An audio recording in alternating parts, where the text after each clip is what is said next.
जवळपास 3 राज्यांमधल्या भाविकांचं श्रद्धास्थान असलेल्या धुळे जिल्ह्यातल्या आंबळीतल्या श्री कन्हैयालाल महाराज यांच्या कार्तिकी एकादशी निमित्त भरणाऱ्या यात्रोत्सवाला अलोट भक्तांचा जनसागर लोटतो।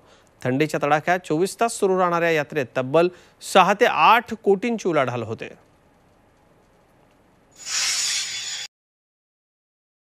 वळणदार रस्ते, मालनगाव धरणाचा अथांग असा जलसागर, हिरवीगार आमराई, ऊस, भाताचे मळे आणि डोंगर दऱ्यांच्या कुशीत वसलेलं धुळे जिल्ह्यातील आंबळी श्री कन्हैयालाल महाराजांचं देवस्थान। तब्बल 1400 वर्षांचा इतिहास असलेले हे देवस्थान आपल्या निसर्ग सौंदर्यामुळे आणि भगवान विष्णूच्या शेषनागावरील रूपामुळे लाखो भाविकांचं श्रद्धास्थान बनलंय। कार्तिक एकादशीपासून आंबळी इथे भव्य दिव्य असा यात्रोत्सव पार पडतो।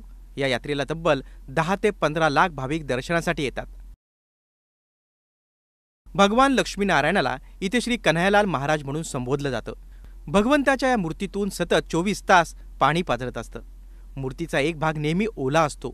विशेष म्हणजे ही मूर्ती पाषाणात असून तिला एक ओट्यावर स्थापित करण्यात आलंय। असं असताना मूर्तीतून पाणी कुठून येतं हे एक न उलगडलेलं कोडं आहे। मूर्तीच्या वरच्या भागावर सागर मंथन आहे, त्याखाली विष्णूचे अवतार रेखाटण्यात आलेत। मूर्तीच्या खालच्या बाजूला नवरत्न असून एक हत्ती कोरण्यात आलाय। ही मूर्ती स्वयंभू असल्याचं स्थानिकांचं म्हणणं आहे।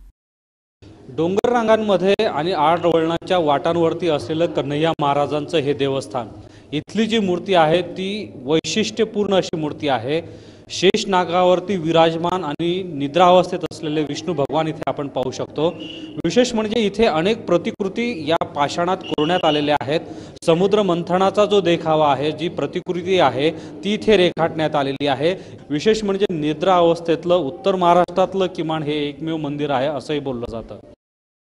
भक्तिभाव, मनोरंजन, खाद्यपदार्थांची चंगळ, त्यासोबत संसार उपयोगी वस्तूपासून ते अगदी कृषी साहित्य आणि प्रत्येक जीवनावश्यक वस्तू इथे मिळते। हे ठिकाण तीर्थक्षेत्र म्हणून प्रसिद्ध तर आहेच, मात्र या परिसरात निसर्गानं मुक्त हस्तानं सौंदर्याची उधळण केली आहे। उंचावरून कोसळणारे धबधबे, गार मंद वारा, दऱ्याखोऱ्या आणि हिरवेगार रान इथलं आणखीन एक वैशिष्ट्य आहे। अललदारी येथील धबधबा तर भाविक पर्यटकांना मंत्रमुग्ध करतो। तोरणमाळ, महाबळेश्वर अशा थंड हवेच्या ठिकाणांनाही लाजवेल असं आंबळी आहे।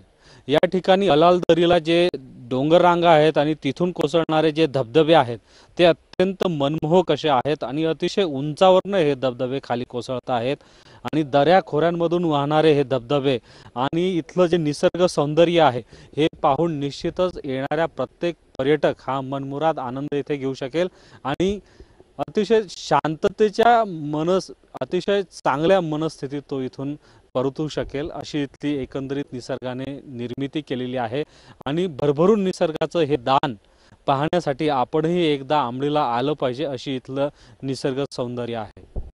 तीर्थक्षेत्र आणि पर्यटन स्थळ म्हणून श्री कन्हैयालाल महाराजांच्या या आंबळीचा विकास मात्र झाला नाही।